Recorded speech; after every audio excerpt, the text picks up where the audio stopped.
ፈትሹ። ላሚኒን የሚባል ፕሮቲን አለ። ላሚኒን ጉግል አድርጉ። ላሚኒን ፕሮቲን ልክ ስትከፍቱ ጌታ እጁን እንደተሰቀለ ሆኖ እንደዘረጋ እንደተሰቀለ ሆኖ ውስጣችን ነበር። ያ ሲሞት እንሞታለን። በሱ ሕይወት ነበረች፣ ሕይወትም የሰው ብርሃን ነበረች። ውስጣችን ነካ ያለው ማን ነው? ክርስቶስ። አንገባውቶቿ በእውነት መንፈስ ቅዱስ ያደረባቸው በመሆኑ አርብ ብለዋል። አሪቦት ማለት ምን ማለት ነው? መግባት፣ መካተት፣ መፈጸም ማለት ነው። ለምንድን ይሄን ያሉት? ጌታችን ኢየሱስ ክርስቶስ ተሰቅሎ ምን አለ? ተፈጸመ ብሎ ስራውን አካተተ።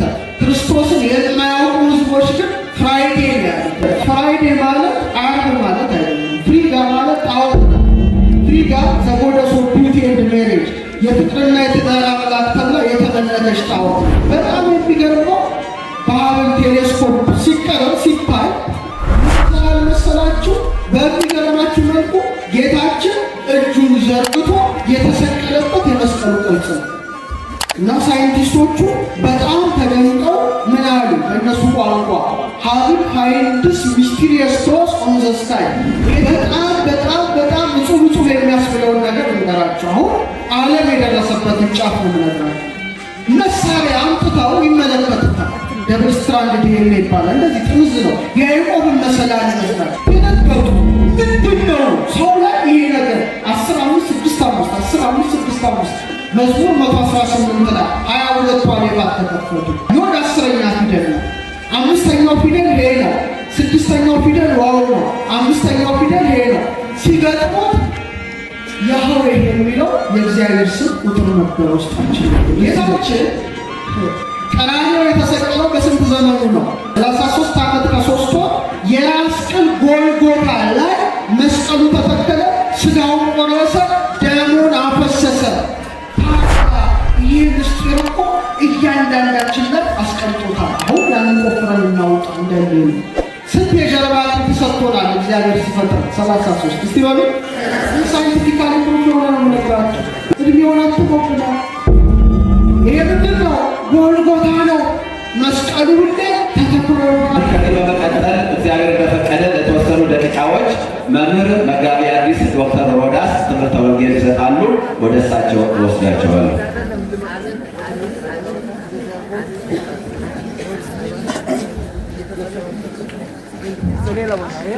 በስመ አብ ወወልድ ወመንፈስ ቅዱስ አሐዱ አምላክ። አቤቱ ጌታችን አምላካችን ንጉሳችን ሕይወታችን ብርሃናችን የሕያው እግዚአብሔር ልጅ ኢየሱስ ክርስቶስ ሆይ ክብርና ምስጋና አምልኮትና ውዳሴ ላንተ እናቀርባለን። የተከበሩ አባታችን መላከናዊ ቆሞስ አባ ገብረስላሴ የዚህች አንጋፋ ጥንታዊት ቤተክርስቲያን ገዳም አበምኔት አባት ክቡር አፈ መምህር አባ ኃይለ ሚካኤል መጋቢ አዲስ ይድነቃቸው መምህር አድነው ሊቃውንተ ቤተክርስቲያን፣ የተወደዳችሁ የተከበራችሁ የክርስቶስ ቤተሰቦች ሁላችሁ አንድ አምላክ በሚሆን በአብ በወልድ በመንፈስ ቅዱስ ስም እንደምን ቆያችሁ? እንደምን አረፈዳችሁ? እንደምን ሰነበታችሁ? ሁላችንም በሕይወትና በሰላም ጠብቆ እዚች የተቀደሰች ዕለት አድርሶናልና የአባቶቻችን አምላክ ንጉሳችን ሕይወታችን ብርሃናችን እረኛችን ኢየሱስ ክርስቶስ ስሙ የተመሰገነ ይሁን። እንደ እግዚአብሔር ቸርነት እንደ እግዚአብሔር ቅዱስ ፈቃድ በጣም አጭር ደቂቃ ግን እግዚአብሔር አምላክ በዚች አጭር ደቂቃ በጣም ብዙ ምስጢር ያስተምረናልና እንደ እግዚአብሔር ቅዱስ ፈቃድ እንማማራለን። ለምስጢር ባለቤት እግዚአብሔር አምላካችን ምስጢሩን ጥበቡን ለሁላችን ይግለጥልን። እስቲ አብረን እንበል። ከቀስት ፊት በምስጢር ያመልጡ ዘንድ ለሚፈሩ ምልክትን ሰጣቸው። ይህን ኃይለ ቃል የተናገረው ነቢየ እግዚአብሔር ዳዊት በመዝሙር 59 በቅንፍ 60 ቁጥር 4 ላይ ነው። ቅድም በክፍል 1 ትምህርተ ወንጌል ላይ እናታችን ድንግል ማርያም ምልክት መሆኗን መጋቢ አዲስ አምልተው አስፍተው አስተምረዋል። እኔ ደግሞ አጭር ደቂቃ በተለይ ዛሬ በዓሉ በዓለ መስቀል ነው።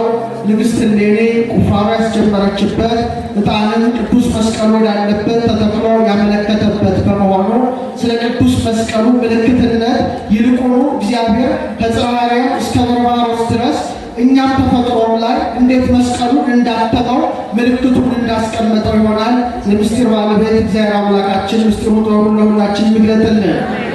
ታላቋ ምልክት ድንግል ማርያም በሰባቱ ዕለታት እንደምትመሰል ሁሉ ነገረ መስቀሉ በሰባቱ ዕለታት ይወከላል። የክብር ባለቤት እግዚአብሔር በዕለተ እሑድ፣ በዕለተ ሰንበት፣ በዕለተ ሰሉስ አጠቃላይ እስከ ቀዳሚት ባሉ የሥነ ፍጥረት ዕለታት ላይ የነገረ መስቀሉን ምስጢር አትሞ ምልክቱን አኑሯል። ነቢየ እግዚአብሔር ዳዊት ምን አለ? ለሚፈሩ አለ ምልክትን ሰጣቸው። ለሚፈሩ ለሚያመልኩ ለሰራዊተ መላእክት ለሊቃነ መላእክት ከቀስት ከዲያብሎስ ፍላጻ ይድኑበት ዘንድ ምንን ሰጣቸው? የብርሃን መስቀልን ሰጣቸው። በኋላም ደግሞ ሥጋህን የቆረስክበት ክቡር ደምህን ያፈሰስክበት ታላቁን መስቀልህን ለምእመናን ምልክት አድርገህ ሰጣቸው እንዳለ እግዚአብሔር አምላክ ዓለምን በፈጠረ ጊዜ ነገረ መስቀሉን በአርያም አትሞታል። አስቀድሞ ጸወርተ መንበር በሆኑት በኪሩቤልና በሱራፌል ላይ አትሞታል። እነዚህ ኪሩቤልና ሱራፌል 16 መላእክት ናቸው። በረከታቸው ይደርብን። አርባዕቱ እንስሳ መባላቸው አራቱ ከውጭ ስለሚታዩ እንጂ 12 ከውስጥ አሉ። 4 የንስር ፊት፣ 4 የላም ፊት፣ 4 የሰው ፊት፣ 4 የአንበሳ ፊት ያላቸው መላእክት ናቸው። እያንዳንዳቸው 6 ክንፍ አላቸው። በሁለት ክንፋቸው ፊታቸውን ይሸፍናሉ። ወበክልኤቱ ክነፊሆሙ ይከድኑ እግሮሙ፣ በሁለት ክንፋቸው እግራቸውን ይሸፍናሉ። ወበክልኤቱ ክነፊሆሙ ይሠሩ አንጻረ፣ ሁለት ክንፋቸውን ወዲያና ወዲህ ዘርግተው ያለማቋረጥ ማንን ያመሰግናሉ? ሥላሴን ያመሰግናሉ። ታዲያ ለምን የሰው ፊት አንዱን አደረገው? ለምን የአንበሳ ፊት ሰጠው? ለምን የላም ፊት ሰጠው? ለምን የንስር ፊት ሰጠው ሲባል ነገረ ሥጋዌ በፊታቸው ላይ እንደ ምልክት አድርጎ ስላተመባቸው ነው። ለምሳሌ የሰው ፊት ያለው መልአክ ስለማን የሚያስተምር ይመስላችኋል? ከሦስቱ አካል አንዱ አካል እግዚአብሔር በኋላ ዘመን ምን ይሆናል? ሰው ይሆናልና ሰው መሆኑን ሥጋዌውን ይወክል ነበረ። የላም ፊት ያለው መልአክ ደግሞ ላም በኦሪቷ እንደምትሰወር ሰው የሆነው ሥጋው ቃል ክርስቶስ በቀራንዮ በመስቀል ላይ እንደሚሰወር በፊቱ ያመለክት ነበረ። የአንበሳ ፊት ያለው መልአክ ደግሞ የጌታን ትንሣኤ ይወክላል። አንበሳ ፈጥኖ እንደሚነሳ ወልድም በመስቀል ተሰቅሎ 3 መዓልት 3 ሌሊት በከርሰ መቃብር አድሮ ሙስና መቃብርን አጥፍቶ ምን ሆነ? ተነሳ። የንስር ፊት ያለው መልአክ ደግሞ እርገቱን ይወክላል። ንስር ፈጥኖ ወደ ላይ እንደሚወጣ የኔና የናንተ ጌታ ንጉሠ ነገሥት ኢየሱስ ክርስቶስም በተነሳ በ40ኛው ቀን ወደ ሰማይ ምን ሆነ? አረገ። ስለዚህ ገጸ ሰብ ሰው መሆኑን፣ ገጸ ላይ መሰዋቱን፣ ገጸ አንበሳ ትንሣኤውን፣ ገጸ ንስር ምኑን ይወክላል? እርገቱን ይወክላል። ስለዚህ ምልክት ሆነው በሰማይ ላይ ተሹመዋል ማለት ነው። ይህ ብቻ አይደለም። የአንበሳ ፊት ያለው መልአክ ማንን ይወክላል? እጓለ አንበሳ የተባለ ወልድን የወለደ እግዚአብሔር አብን ይመስላል። የሰው ፊት ያለው መልአክ ይላል አባ ጊዮርጊስ ዘጋስጫ ተአምሆ ቅዱሳን በሚባል መጽሐፉ ሰው የሆነ ሥጋን የለበሰ ማንን ይመስላል? ወልድን ይመስላል። የንስር ፊት ያለው መልአክ ደግሞ በርግብ አምሳል የወረደ እግዚአብሔር መንፈስ ቅዱስ ይህን ይመስላል ካለ በኋላ የላም ፊት ያለው መልአክ ደግሞ በምን ይመሰላል? ዕለት ዕለት ላይ ወልደ እግዚአብሔር በቀራንዮ ላይ የቆረሰው ሥጋው ያፈሰሰው ደግሞ በሚቀዳበት አብ መንፈስ ቅዱስ በሕልውና ያሉበት የወልደ እግዚአብሔር ቅዱስ ሥጋ ክቡር ደም በሚሰዋበት በቤተ ክርስቲያን ይመሰላልና።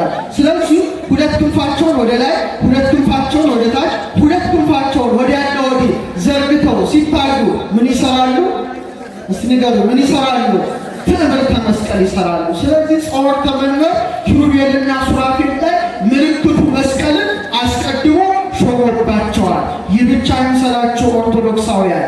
በጣም የሚደንቀው እያንዳንዱ መልአክ ምን ይዟል? መስቀል ይዟል። በተለይ እግዚአብሔር ፍጡር መሆናቸውን ለማስገንዘብ የብርሃን መጎናጸፊያ ተገዢዎች እንደሆኑ ለማጠየቅ የብርሃን ዝናር መውጣት መውረድ ስላለባቸው የብርሃን ጫማ ይልቁኑ ደግሞ የጸጋ መንግስትን ስለሰጣቸው አስኬማ ዘመላእክት የተባለ ጳዚዮን የሚባል የብርሃን ዘውድን ሲደፋላቸው እያንዳንዳቸው መላእክት ምን ይዘዋል? ትዕምርተ መስቀል ይዘዋል። በእውነት ትዕምርተ መስቀል ያልያዘ ወደ ላይ ያስወጡ ወደ ታችም አያስወረዱምና ለሚፈሩ ምን ሰጣቸው አለ? ምልክትን ሰጣቸው አለ። የመስቀሉ ኃይልና ረድኤት ከሁላችን ጋር ይሁን። በዕለተ ፍጥረት ሳጥናኤል ፍጡር መሆኑን እያወቀ ፈጣሪ ነኝ ባለ ጊዜ ድልም የነሱት በምንድን ነው? በብርሃን መስቀል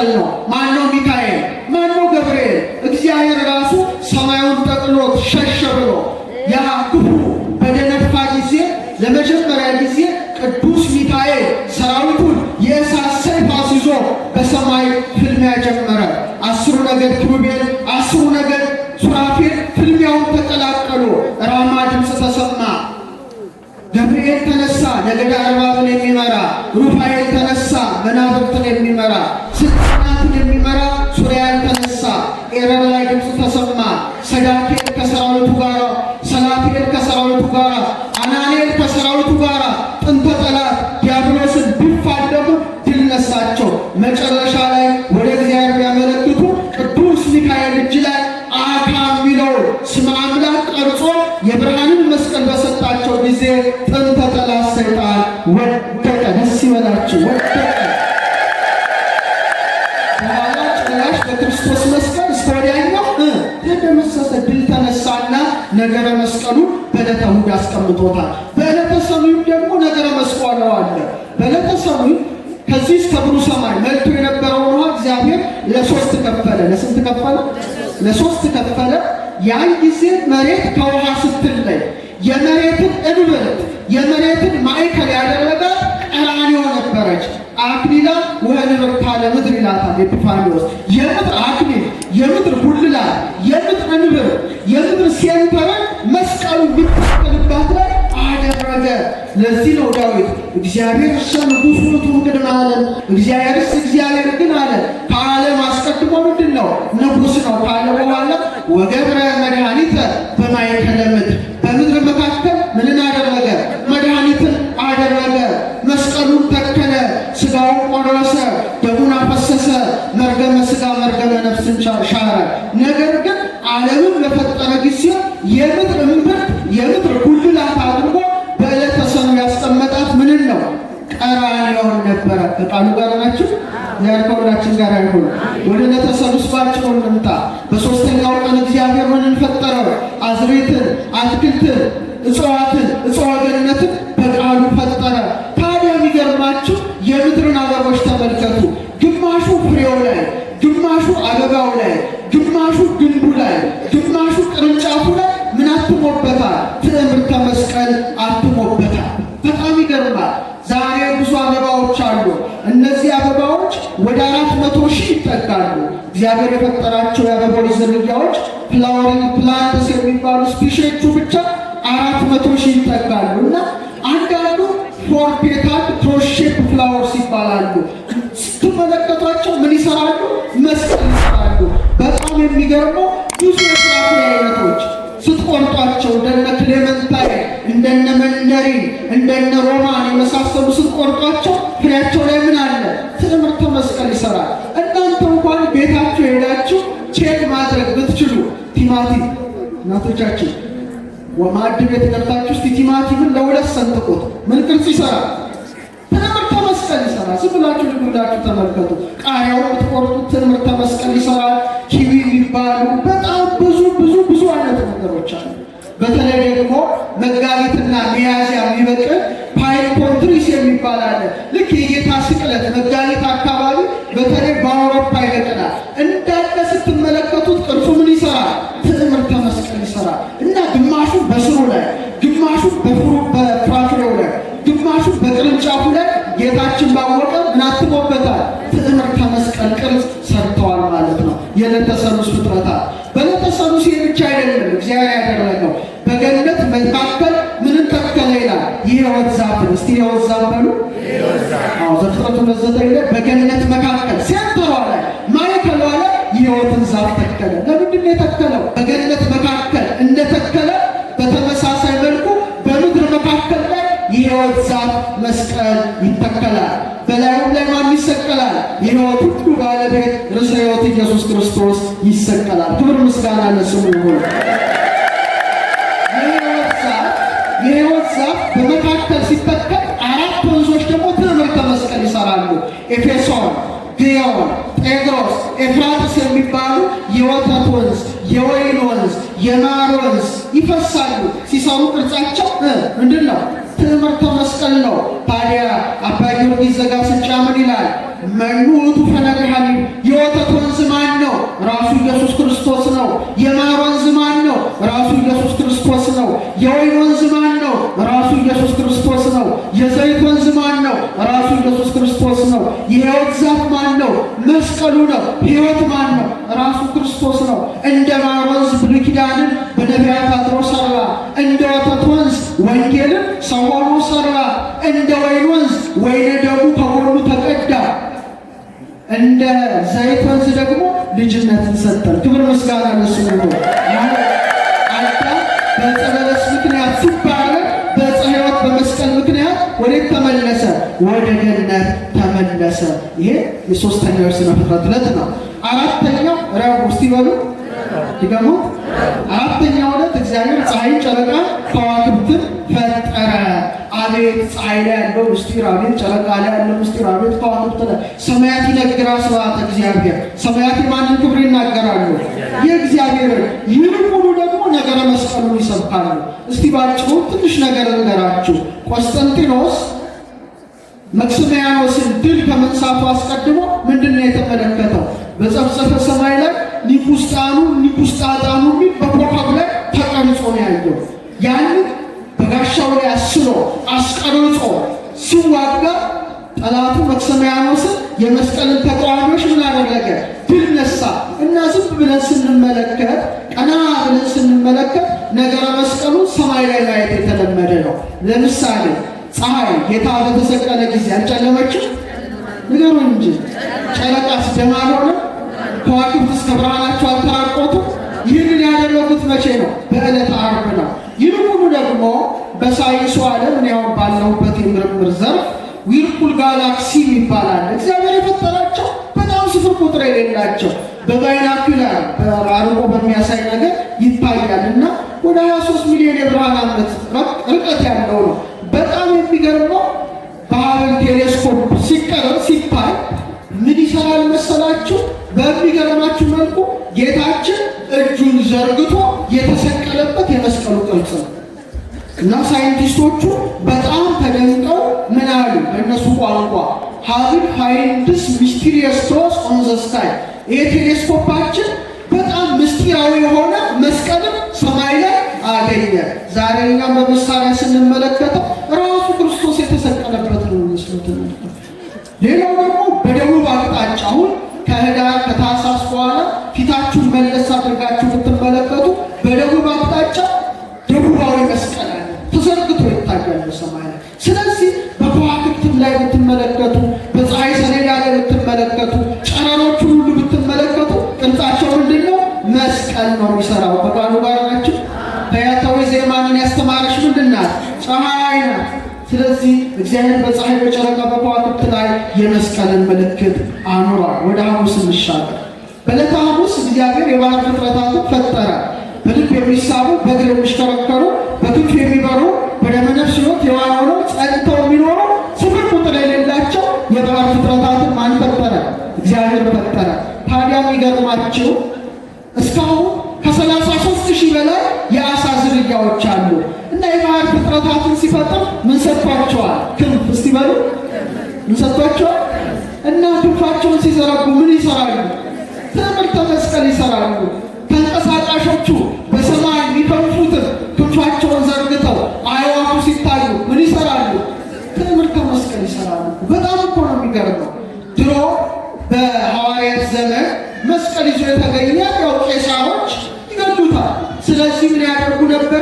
የአሳ ስዕል ይስሉ ነበር። ይህን ስዕል የአሳ ስዕል በጣም ይገርማቸዋል። አሳ በጽር ቋንቋ ኢክተስ ይባላል። ኢክተስ ማለት ምህጻረ ቃል ነው። ኢየሱስ ክርስቶስ መድኃኒት የእግዚአብሔር ልጅ ማለት ነው እና አንዱ ክርስቲያን መሬት ላይ አሳ ስዕል ሲስል፣ አንዱ ደግሞ ሲስል ክርስቲያን መሆናቸው በኮድ ይግባባሉ። ወታደሮቹ ደግሞ አሳ መሸጫ እየመሰላቸው አልፎ ይሄዱ ነበር፣ የቤተ ክርስቲያን ታሪክ እንደሚያስረዳው። ስለዚህ አሳ ላይ ጭምር የማን ምስጢር አለ ማለት ነው? ነገረ መስቀሉ ታትመዋል ማለት ነው። ወደ ዕለተ ዓርብ እንሻገርና እንደመድመዋለን። እስቲ ዓርብ በሉ። እስቲ ዓርብ ሲሉ ደስ አይል? ቃሉ ራሱ በእውነት ኢትዮጵያ የበረከት ሀገር፣ ሊቃውንቶቿ በእውነት መንፈስ ቅዱስ ያደረባቸው በመሆኑ ዓርብ ብለዋል። ዓርብ ተመልከቱ፣ ዛሬ ዓርብ ነው አይደል? ዓርብ ዓርቦት ማለት ምን ማለት ነው? መግባት፣ መካተት፣ መፈጸም ማለት ነው። ለምንድን ይሄን ያሉት? ጌታችን ኢየሱስ ክርስቶስ ተሰቅሎ ምን አለ? ተፈጸመ ብሎ ስራውን አካተተ። ክርስቶስን የማያውቁ ሕዝቦች ግን ፍራይዴ ያሉት በጣም ያስጠላል። አውደ ምሕረት ላይ መናገር እኛው ፍራይዴ ዓርብ ይመስለናል እንደው እንደ እንግሊዘኛ ቋንቋ ግን አይደለም። ፍራይዴ ማለት ዓርብ ማለት አይደለም። ፍሪጋ ማለት ጣዖት ነው። ፍሪጋ ዘጎደስ ኦፍ ቢዩቲ ኤንድ ሜሬጅ የፍቅርና የትዳር አምላክ ተብላ የተመለከች ጣዖት ናት። እኛ ግን አላለም። አንዱ ቦታ ላይ ምን አልገባ ጣዖት አልተቀላቀለም። እያንዳንዱ የሥነ ፍጥረትነት ለማን ተሰጥቷል? ለእግዚአብሔር ተሰጥቷል። እና በዕለተ ዓርብ እግዚአብሔርን ፈጠረ። በልብ የሚሳቡ በእግር የሚሽከረከሩ በክንፍ የሚበሩ የየብስ ፍጥረታትንና አባታችን አዳምን ፈጠረ። ማንም ለምሳሌ እስቲ ጌታችን ሆሳዕና የተቀመጠባት ምንድናት? አረሳችኋት? ምንድናት የተቀመጠባት? አህያ ናት። ፈታቸው አምጡልኝ ያለው ለምን አህያ ላይ ተቀመጠ? በጣም ብዙ ምክንያቶች ሲኖሩ ከምክንያቱ አንዱ አህያ በተፈጥሮ ትምህርተ መስቀል ናት። ልብ ብላችሁ ተመልከቱ። ከዚህኛው እስከዚህኛው ከዚህኛው እስከዚህኛው ምን አለ? ትምህርተ መስቀል አለ። ፈታችሁ አምጡልኝ አለ። ትምህርተ መስቀል ባላ በአህያ ጀርባ ተቀምጦ እየተመሰገነ ገባ። በኋላ ደግሞ በዕለተ ዓርብ ነፍሳትን ፈታ። በምን ተሰቅሎ?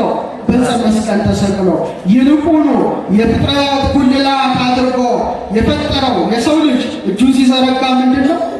ኧረ እስቲ እጃችሁን ዘርጉ። እስቲ ግን ሞባይላችሁ እንዳይመጠቀም አስቸጋሪ። በጣም ይገርም። አሁን ውስጣችሁ የተቀበረውን መስቀል ቆፍራችሁ አውጡት። እሌኒ የጌታን መቃብር ቆፍራ ምን አደረገች? እስቲ ውስጣችሁ የተቀበረውን መስቀል እስቲ የምታወጡ ካላችሁ አውጡት። እኔ በ3 ደቂቃ ትምህርቴን ልፈጽም። መስቀሉ ምን ጋር ነው? እግዚአብሔር ሲፈጥራችሁ ምን አይነት ምስጢር አስቀምጦባቸዋል? እቺን ብቻ በነገራችሁ በቂ ነው። ሁሉ በእርሱ በውስቲ ተጋጥመዋል። አሁን በጣም አስደናቂ ነገር ነው። በዚህ 3 ደቂቃ መነግራችሁና በጣም ዝግጁ እንድትሆኑ። ዳዊት ግሩምና ድንቅ አድርገህ ፈጥረኸኛልና አመሰግንሃለሁ ይላል። እጃችን ስንዘረጋ ምንድን ነው? ይሄንን ማድረግ የሚችል የሰው ልጅ እጃችን ስንዘረጋ መስቀል። ስንት እግር ሰጥቶ በጣም እንስሳትን ስንት እግር ሰጥቷቸዋል? አስተውሉ። ለእኛ 2 የተሰጠ 4 እግር የሰጣቸው ለምንድን ነው? መሬት ብቻ እንዳይሆኑ የተፈቀደላቸው። ለምን? በመሬት ውስጥ በስብሰው ይቀራሉ። ሰውን ግን እንደ ዘንግ መልምሎ እንደ እሸት ፈልፍሎ እንደ ቤተ መቅደሱ ስሪት እንደ ያዕቆብ እንደ በለስ 2 እግሮችን ሰጥቶ አጥንቶ ሰማይ እንዲያደርጎ ሲፈጥረው ከሁሉም በላይ ከፍ ብሎ ከሰማይ ጋር የተካከለ የሰውነታችን ወይም ሰማይን የሚመለከት የሰውነታችን አካላችን ምንድን ነው? እዚህ ላይ ያለው ምንድን ነው? ምናችን ነው? የራስ ቅላችን። እስቲ በሉ ማርቆስ 15:22 ላይ ትርጓሜው የራስ ቅል ስፍራ ወደሚሆን ጎልጎታ ወደሚባል ስፍራ ወሰዱት ይላል። ትርጓሜው ምን የሚሆን ድገሙት እስቲ። አለቃ ያለው ታምሩ ሊቀጠበብት በረከታቸው ይደርብን። አንድ የሰበኩት የራስ ቅል በሚባል ስብከታቸው የራስ ቅል ጎልጎታ እኔና እናንተ ነን ብለዋል። እውነታቸው። አሁን ምስጢሩ እዚህ ላይ ነው። ጌታችን ቀራንዮ የተሰቀለው በስንት ዘመኑ ነው? እስቲ 33 በሉ እስቲ 33 ዓመት ከ3 ወር የራስ ቅል ጎልጎታ ላይ መስቀሉ ተተከለ። ስጋውን ቆረሰ፣ ደሙን አፈሰሰ። ታዲያ ይህ ምስጢር እኮ እያንዳንዳችን ላይ አስቀምጦታል። አሁን ያንን ቆፍረን እናውጣ እንደሌለ ስንት የጀርባ አጥንት ተሰጥቶናል እግዚአብሔር ሲፈጥር 33። እስቲ በሉ ሳይንቲፊካሊ ፕሩፍ የሆነ ነው የምነግራችሁ። በጣም ያስደንቃል። ከዚህ ጀምራችሁ እስከ ራስ ቅላችሁ እስከሚደርስ ድረስ እያንዳንዱ ሕፃን ምድርን ሲቀላቀል 33 አከርካሪ አጥንቶችን ሰጥቶታል። እስከ ምኑ ድረስ? እድሜውን አትሞብናል። ይሄ ምንድን ነው? ጎልጎታ ነው። መስቀሉ ሁሌ ተተክሎ ይኖራል። እናንተ የማታስተውሉ የገላትያ ሰዎች ሆይ ኢየሱስ ክርስቶስ እንደተሰቀለ ሆኖ በፊታችሁ ተስሎ ነበረ። ለእውነት እንዳትታዘዙ አዚም ያደረገባችሁ ማለት አመስግኑት ይናምላል። ከዛ በጣም የሚደንቀው የጌታን የስቅለቱን ስዕል ስትመለከቱ አንድ ጭንቅላት ያላቸው የራስ ቅል አታዩ? የራስ ቅል የማናት ራስ ቅል ይመስላችኋል? የአዳም ራስ ቅል ላይ ነው መስቀሉ የተተከለው። አዳም ስንተኛ ፍጥረት ነው? 22ኛ ፍጥረት ነው። በተመሳሳይ መልኩ እግዚአብሔር ሰውን ሲፈጥረው የራስ ቅል አጥንታችን ሲቆጠር 22 ብቻ ነው። ደስ ይበላችሁ።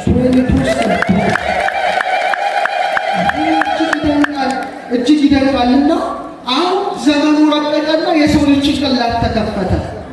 አሁን የሰው ልጅ ጭንቅላት ሲከፈት እጅግ ከአእምሮ በላይ የሆነ ነገር ተገኘ። እንመሰላችሁ አንደኛው ሳይንቲስቶች ራሱ በጣም ጨንቋቸው መጭነቅ ሳይሆን እኔ እንደምረዳው መንፈስ ቅዱስ ያናግራል። ማንንም ሊያናገር ይችላል። ነጭ ዛፍ የሚመስል አሎቪቴ ይባላል። ትሪ ኦፍ ላይፍ የሕይወት ዛፍ ብለው ሰየሙት። እንደ ዛፍ ነው። ሲበተን 12 ቅርንጫፎች ጭንቅላታችን ውስጥ አሉ። ስንት ቅርንጫፎች? ክሬኒያል ነርቭስ ይባላሉ። እነዚህ መስራት ካልቻሉ ማየት አትችሉም፣ መናገር አትችሉም፣ መስማት አትችሉም። ቁጥራቸው ስንት ነው? የሕይወት ሐረግ ማን ነው? ክርስቶስ ነው። ወአንቱም አይሱቂሁ ቅርንጫፎቹ ማን ናቸው? ሐዋርያት ናቸው። የሰው ልጅ የከበረ ነው። ይህ ብቻ ይምሰላችሁ፣ እጅግ የሚገርም አንጸባራቂ ፈሳሽ የሰው ልጅ ጭንቅላት ውስጥ ይፈሳል። በ33 አጥንቶች ውስጥ ይመላለሳል። ሳይንቲስቶቹ ሲያዩት ምን አሉ?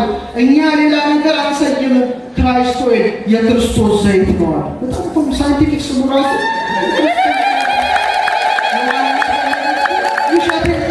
እሱ ቅዱሱ ቅባት አለ። ስለዚህ በኦሪቱ ቅባት እዚህ ጋር በአዲሱ ቅባሜ ወለጋናት የከበረ ነገር ነው። ይሄንን ያደረገ ማን ነው? መጨረሻ እንደው ሞባይላችሁ ውስጥ ለጥሩ ተጠቀሙበት። አሉ ባልታ ከምታዩ ይሄንን ፈትሹ። ላሚኒን የሚባል ፕሮቲን አለ። ላሚኒን ጉግል አድርጉ። ላሚኒን ፕሮሰስድ ፕሮቲን ልክ ስትከፍቱ ጌታ እጁን እንደተሰቀለ ሆኖ እንደዘረጋ እንደተሰቀለ ሆኖ ውስጣችን ያለ ያ ሲሞት እንሞታለን።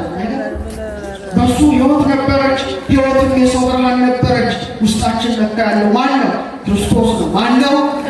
ሲገሙት እስቲ መጨረሻ እችን ነገራችሁ ነው። በአንድ ይቃል ስንት ፊደል ውስጣቸው አለ? ስንት ፊደል አለ? 12 ምን አይነት ትምህርት ቤት ነው ያስተምራችሁ? እግዚአብሔር አንቀሽን ዲኤንኤ ሲባል ሰምታችኋል? ሰው አልወለድኩም ብሎ ቢክድ ዲኤንኤ ሲመረመር እውነት ነው፣ እውነት ነው፣ ውሸት የለም፣ ተፈጥሮ እውነት ነው። ዲኤንኤ ምናችሁ ውስጥ ያለ ነገር ነው። ምናችሁ ውስጥ አለ። እዚህ ሴላችሁ ኒውክለስ ውስጥ አለ፣ ውስጥ ማይከል ውስጥ በጣም ይታያል። በምሳሌ አሁን በጣም ያስደንቀው ዳዊት በስውር የተሰሩ አጥንቶቼን ያለው ማለት ነው። ሲታይ 6 ቢሊዮን ፊደሎች አሉ ውስጥ። ስንት? 1000 መጽሐፍ ቅዱስ ውስጥ ያሉ ፊደል ብዛት እንደማለት ነው። አያድርገውና አንድ ፊደል ቢጎድል ሰው አንካሳ ነው ነው በብቻ ነው። ድንቅ ነው ተፈጥሯችን። እሱ አይምሰላችሁ ያስደንቅ። በጣም በጣም በጣም ንጹህ የሚያስብለውን ነገር እንገራችሁ። አሁን ዓለም የደረሰበትን ጫፍ ነው የምነግራችሁ። መሳሪያ አምጥተው ይመለከቱታል። ደብል ስትራንድ ዲኤንኤ ይባላል። እንደዚህ ጥምዝ ነው። የያዕቆብን መሰላል ይመስላል። አቤት እግዚአብሔር ውስጣችን ያስቀመጠው ምስጢር ሲመለከቱት 10 እስቲ በሉ 10 5 6 5 15 6 5 እንትን ነው። አደኒን ጓኒ ሳይቶሲን ታያሚን የሚባሉ አሉ። 10ኛው ላይ ድልድይ ይሰራል። ሁላችሁም ውስጥ ያለፈው ነው። ሁሉም ውስጥ 5 ላይ ድልድይ ይሰራል። እንደዚህ ክፍት ይሰራል። 6 ላይ ክፍት ይሰራል። 5 ላይ ክፍት ይሰራል። ይህንን ያገኙት የእስራኤል ሳይንቲስቶች ናቸው። እና ሲያገኙ ሚሊዮን ድረስ የሚያጎላ መሳሪያ ውስጥ ነው የሚልና ደነገጡ። ምንድን ነው ሰው ላይ ይሄ ነገር 10 5 6 5 10 5 6 5 እንደኛ ይምሰላችሁ። እዛ ሳይንሱም ማለት መንፈሳዊ ማለት ተባብረው ነው የሚሰራው። አሁን ጳውሜን 2 ታይታችኋል። ያጨረጋ እዛ አይነት ነው። ሁሉም ተባብረው ይሰራሉ እውቀቱን ተጠቅሞና በኋላ መጽሐፍ እንትን ላይ ተከፈተው መዝሙረ ዳዊት መዝሙር 118 ላይ 22 ዋሌታት ተከፈቱ። ዮድ በምስቲ የእግዚአብሔር ቀኝ ማለት ነው። እጆች ሰሩኝ አበጃጁ ይላል። ዮድ 10ኛ ፊደል ነው። 5ኛው ፊደል ሄ ነው። 6ኛው ፊደል ዋው ነው። 5ኛው ፊደል ሄ ነው። ሲገጥሙት ያህዌ የሚለው የእግዚአብሔር ስም ቁጥር ነበር ውስጣችን። ደስ ይበላችሁ። አንድ ሰዓሊ ስዕል ስሎ መጨረሻ ምን ያደርጋል? ስሙን ጽፎ እንደሚፈርምበት እግዚአብሔር እኔና እናንተን ፈጥሮ ስሙን ውስጣችን አትሞብናል። መቅደሱን ደስ ይበላችሁ። እንደ በለስ ሁለት እግሮች አሉን፣ እንደ አደባባይ ሆድ አለን፣ እንደ ቅድስት ልብ አለን፣ እንደ ቅድስተ ቅዱሳን መክብበ ሕዋሳት ራስ አለን፣ እንደ መስቀል እጃችን እንዘረጋለን፣ እንደ ሁለት ጽላት ሁለት መዳፍ አለን፣ እንደ 10 ቃላት 10 ጣቶችን ማን ሰጥቶናል? እግዚአብሔር ሰጥቶናል። በዕለተ ቀዳሚት ከሥራ ሁሉ ምን አደረገ? አረፈ። በተመሳሳይ መልኩ ዓርብ ተሰቅሎ ቀዳሚ ነፍሳትን ከሲኦል አውጥቶ ቀዳሚት በመቃብር አረፈ። አምላካችን ንጉሣችን ሕይወታችን ብርሃናችን ኢየሱስ ክርስቶስ። ስለዚህ ስለሚፈሩ በውስጥ ሰዎች ምልክትን ሰጣቸው። እንኳን ለኛ ለመላእክት የተሰጠ ምልክት ምንድን ነው? መስቀል ነው። በዛሬው ዕለት ንግሥት እሌኒ ቁፋሮ ጀምራ መስቀሉ እንዲወጣ እንዳደረገች ውስጣችንን የተቀበረውን መስቀል፣ ጥላቻ የቀበረውን መስቀል፣ ቂም የቀበረውን መስቀል፣ ነውር የቀበረውን መስቀል፣ ዘረኝነት የቀበረውን መስቀል አውጥተን ያ መስቀል በግንባራችን ላይ ያንጸባረቀ ጠላት ሰይጣንን እንነሳለን። ቅዱስ ፈቃዱ ይሁንልን።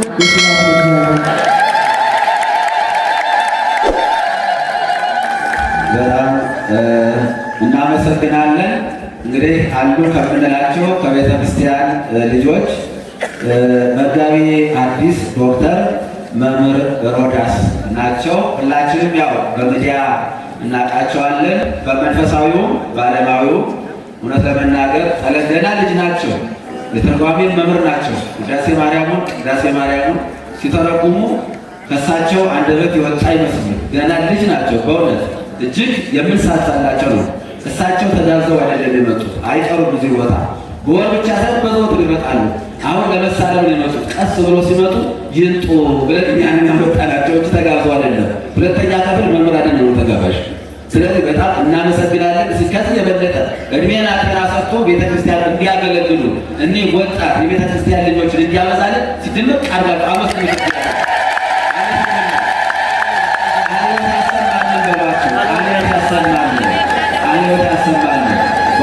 ዶክተር መምህር ሮዳስ እንወዳቻለን። ባለፈው ዘመናዊ ሁኔታ አድርጎ ማለት ነው ከምኑ ወደ ላይ ማለት ነው። እኔ በጣም ያጥረኛል የእሳቸውን ለመናገር ማለት ነው። እና አጠር መጠን አለ። ስብከት አይደለም አሁን የሰጡት ትምህርት። ምንድን ነው የሰጡት? ትምህርትና ስብከት ይለያያል። ትምህርት ነው የሰጡት ስለ ነገረ መስቀሉ ማለት ነው። ስለዚህ የመስቀሉን ክብር የመስቀሉን ኃይል አምላካችን እግዚአብሔር በእውነት ያቆይልና ከሕይወታችን ጋር የሚስማማ አጠር ባለመልኩ በተወሰኑ ደቂቃዎች በሕይወታችን ጋር የሚኖር ታሪክ ዕለቱን አስመልክተው ነውና አሁንም መምህራችንን እግዚአብሔር ያቆይልን። አሁን ዝማሬ ሆነ ያለ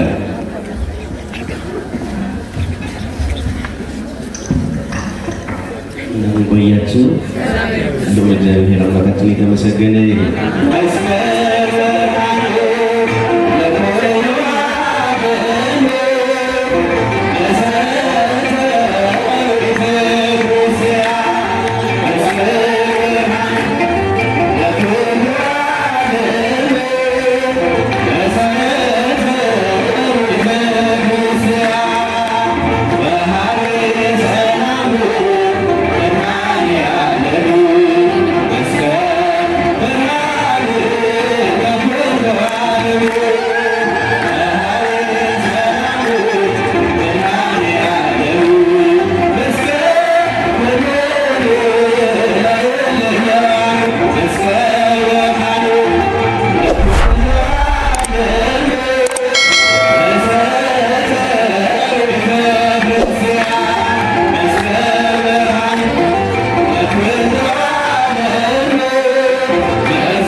በድጋሜ ዝማሬውን ላቀረበልን ለወንድማችን ዘማሪ ዘራዳዊት ቃለ ሕይወት ያሰማልን፣ ቃለ ሕይወት ያሰማልን። እግዚአብሔር አምላክ ይጠብቅልን።